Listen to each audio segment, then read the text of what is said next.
Welcome to Penrose Learning, where we make understanding easy. Start by removing Beat Solo 3 from any case and unfolding the hinges. Inspect the right ear cup and locate the power button that you will use. Press and hold that power button for 1 second to power on. Use the included Lightning to USB cable to charge if needed before pairing. Solo 3 provides up to 40 hours of playback on a full charge for long listening sessions. A quick 5-minute charge provides about 3 hours of playback when you are in a hurry. To pair, power on the Solo 3 and hold the power button until the LED flashes.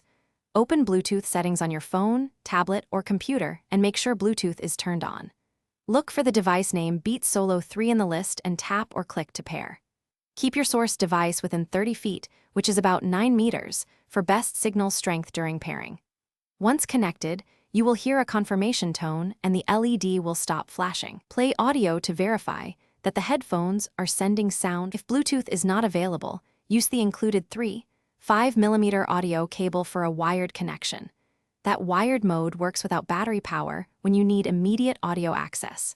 If pairing fails, first forget Beat Solo 3 in your device Bluetooth settings and then try pairing again. Also restart the phone or tablet and return to Bluetooth settings before re-attempting. Keep other Bluetooth devices turned off during troubleshooting to avoid interference. If problems persist, fully charge the headphones and check for software updates on your source device.